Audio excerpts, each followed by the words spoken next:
Dans l'Antiquité, le royaume d'Israël, lorsque sa puissance était son apogée, c'était sous David et Salomon. C'est parce que cette époque, ils servaient Dieu de tout leur cœur. Alors, quand nous servons Dieu de tout notre cœur, c'est alors que la nation devient puissante. Comme il est dit dans l'Apocalypse, Dieu a aidé Israël combattre. Ainsi, il a dit aux serviteurs de Dieu, serviteurs de Dieu, vous devez louer Jéhovah. Vous devez louer Jéhovah. Il ne cessait de le répéter. Se dire que ce moment tel, c'est le précleste l'Éternel, qui allait donner le royaume, Israël. Et combattre pour Israël, le précleste l'Éternel, combattit alors la grande Babylone, rendant la puissance de la grande Babylone de plus en plus faible, pour finalement très détruite, au début du mois de février de cette année, en février. Le Saint-Esprit a dit une parole, le pré et le Seigneur ont dit j'ai combattu pour nous. Nous de louer Dieu et de louer le Seigneur, c'est dire que le pré et le Seigneur combattent actuellement pour nous. Nous devons louer le pré et le Seigneur. Alors ce combat, notre obtention du royaume, c'est parce que le pré et le Seigneur combattent pour nous, que nous l'obtenons. Nous n'avons pourtant pas attaqué le royaume de la grande Babylone, ni fait en sorte, et nous n'avons pas non plus la capacité de faire détruire le PCC. Toute cette puissance et cette autorité viennent du Seigneur, viennent du précleste. Le pré et le Seigneur nous disent simplement que nous sommes dans une époque de troubles et d'instabilité mondiale. Cette époque, madame, est une époque de grande instabilité et de grands troubles mondiaux, qui arrivent bientôt. Alors cette époque, que devons-nous faire? C'est de nous consacrer, louer le pré et le Seigneur. Ainsi, le pré et le Seigneur vont fermement nous bénir. Cette bénédiction consiste, nous donner fermement le royaume du pré et du Seigneur, nous le donner pour que nous le possédions. C'est dire que cette époque de grands troubles mondiaux et de grande instabilité, nous devons d'autant plus nous consacrer, louer le pré et le Seigneur. Alors, si nous consacrons louer le pré et le Seigneur, le royaume sera affermi. Pourtant, cette époque, toutes les nations et tous les peuples sont dans l'agitation. Et tant de gens ne savent pas non plus louer le Seigneur, et ne savent pas non plus glorifier le pré et le Seigneur. Ceux-là n'obtiendront pas le royaume, mais pour que nous obtenions le royaume, le pré a fait une alliance. Qui a-t-il promis par alliance de donner le royaume? Le précleste a dit, nous sommes un royaume de louanges. Il a fait alliance pour donner le royaume. Ceux qui louent Dieu et le Seigneur.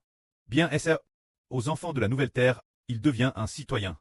Mais il ne va pas obtenir l'autorité de gouverner le pays. Se dire, donner le royaume.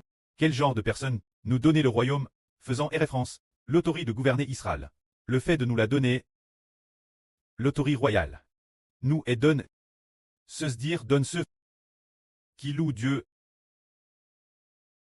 Dans le livre de l'Apocalypse, au chapitre 11, il y a un ange qui dit l'apôtre Jean, va et compte ceux qui adorent l'autel et dans le temple. Mais le parvis extérieur du temple ne le compte pas. Ce parvis extérieur a digété donne aux nations païennes, ce qui signifie qu'il faut compter ceux parmi ces enfants qui adorent encore Dieu. Combien il en reste? Quand cela s'est-il passe, ce n'est pas ce que l'apôtre Jean a crié, bien que ce soit dans une vision, c'est le livre de Jean, mais en réalité, cela raconte que ceux qui adorent dans le temple et l'autel fêtent et référence pendant la grande tribulation. Il y a encore qui adorent dans le temple, ce qui signifie prier, adorer l'autel, ce qui signifie louer, se dire. Pendant la grande tribulation, y a-t-il encore des gens qui prient Dieu? Y a-t-il encore des gens qui chantent le cantique du serviteur de Dieu, de Mose et de l'agneau? Va et compte. Combien de personnes il reste? Va et compte. Se dire que la fin des temps. Combien de personnes restent imbranlables dans le service de Dieu? Cela raconte que si ceux pendant la grande tribulation continuent de prier Dieu et continuent de louer Dieu par des chants, alors ces personnes vont certainement régner avec les frères Hébreux d'Israël, vont certainement régner avec les frères Hébreux, ce qui signifie gouverner Israël. C'est ainsi que nous obtenons le royaume, c'est par la louange que nous l'obtenons. Par exemple, nous savons tous que l'évangile est désormais imminent, qu'il faut y consacrer tous nos efforts. Mais les frères Hébreux ont pourtant laissé 1 ou 2 mois pour faire de leur mieux, pour reconstruire le temple. Quant au ministre de l'Évangile, il suffit de bien proclamer la vraie. Le reste, elle est aux frères et sûr. Sans s'en préoccuper du tout. Et sans non plus y consacrer trop de temps, mais au contraire faire tout leur possible. Pour construire le temple, est-ce que faire cela est bien ou mal? C'est bien, c'est bien. C'est la bonne volonté du précleste. Ensuite, la quantité de l'Évangile est décide par Dieu. Mais le précleste, comment permettrait-il notre propagation de l'Évangile? C'est la louange au nom du Seigneur Jésus-Christ. Louant Dieu. Ces chansons sont parvenues devant Dieu, sont parvenues devant le Seigneur. Le Seigneur a dit, ils ont DJ, proclame mon nom. Et le pré m'a aussi donné le royaume, l'autorité de gouverner le monde. Il m'a donné cette autorité. Je vais pour mon fils Israël établir le royaume. Il a DJ proclame mon nom. Il m'a DJ craint et m'a DJ aime dans ses chansons. 70% proclame le nom du Seigneur Jésus-Christ. Quant aux autres 30%, bien qu'ils ne proclament pas directement, la plupart d'entre eux contiennent le nom du Seigneur Jésus-Christ. Ou les paroles Madame dites par le Seigneur. Alors le Seigneur a dit au précleste, ils m'ont JM. Ils ont DJ gare mon alliance. L'alliance de Dieu est le nom de Jésus-Christ. L'alliance de Dieu est le nom du Seigneur Jésus-Christ. Le nom du Seigneur Jésus. Nous l'avons proclamé. Alors l'Esprit de Dieu entre en nous. Le royaume de Dieu, nous faisant recevoir l'autorité royale. Cette grande puissance d'autorité, aussi par le nom de Jésus-Christ, entre en nous. Alors le Seigneur dit, ils ont DJ, proclame mon nom. Je vais leur faire hériter de mon royaume. Je vais prendre le royaume de Satan, le lui arracher, pour le donner à Israël, et aux enfants d'Israël. C'est ainsi que nous comprenons qu'établir le royaume, c'est en fait, bâtir, au nom de Jésus-Christ. Proclamer le nom de Jésus-Christ. Louer le précleste, louer le Seigneur, et proclamer le nom de Jésus-Christ. Donner le royaume Israël, ses contenus. Quand nous chantons ces contenus, nous obtenons le royaume. C'est ainsi que nous comprenons de mieux en mieux que c'est de cette façon qu'on obtient le royaume.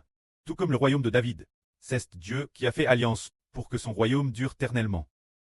Pour que son trône demeure éternellement. C'est précisément parce que David a établi le temple de l'ancienne alliance, frère sans le David de la nouvelle alliance. Le frère Hbert a eu le nom du Seigneur Christ, le David de la nouvelle alliance. C'est précisément parce qu'il a construit, en raison des chansons. Alors nous devons nous rappeler l'ancien royaume d'Israël. Pour quelle raison le royaume a-t-il pris? Pour quelle raison tête? Le royaume a pris pour une seule raison. Personne ne venait plus servir Dieu. Se dire que personne ne venait offrir les sacrifices du matin et du soir. Les sacrifices de la journée, personne ne les offrait non plus. Le chandelier d'or, personne ne l'allumait plus. Et l'autel d'or, il n'y avait personne. Brûlèrent de l'encens odorant. Dieu. Alors, le jour des expiations. Personne non plus, ni aucun grand prêtre, n'a fait l'expiation pour Israël. Alors, les habituels sacrifices quotidiens du matin et du soir. Il n'y avait déjà plus personne pour les offrir. Le sabbat et ces choses ont tous été abolis. Tout comme les descendants de David. Par exemple, un descendant de David. Il y avait un descendant, nomme Manas. Il a RGN, pendant ce qui semble être plus de 50 ans ou 60 ans. Régnant plus de 50 ans. Ce roi Manas a continuellement, pendant des décennies, interdit aux gens d'offrir des sacrifices Dieu. Abolissant ce offert Dieu, abolissant l'autel d'or, fermant les portes du temple, pendant des décennies. Personne ne servait plus Dieu. Ainsi, la puissance du pays a été grandement affaiblie. Plus tard, bien SR les autres monarques étaient presque pareils. Également de manière continue, plusieurs monarques, les descendants de David, qui régnaient, étaient presque tous pareils. Allant Madame juste apporter les autels des dieux étrangers, l'autel du dieu d'Aram, dans le temple, pour offrir des sacrifices aux dieux étrangers, offrant des sacrifices à Aram, le dieu des Araméens, et offrant aussi des sacrifices aux dieux d'autres nations, apportant les autels des dieux d'autres nations, dans, voir Madame, les idoles d'autres nations, dans le temple, pour les adorer. Alors le Seigneur Dieu, dans sa colère a juré de détruire le temple de Dieu. Dieu s'est mis en colère, et a détruit son temple, et a détruit aussi les murailles de Jérusalem, Bréarlan Jérusalem, laissant les Babyloniens faire ainsi, dès lors la descendance de David, ne plus de royaume. Le royaume n'existait plus, parce que l'arche de l'alliance avait été emporte. Le temple est détruit, sans temple, il n'y a pas de royaume. Alors l'arche contient les deux tables de l'alliance, frère Héber, est comme l'arche, et les deux tables sont l'esprit du précleste et du Seigneur. Alors frère et sœur sont comme le temple.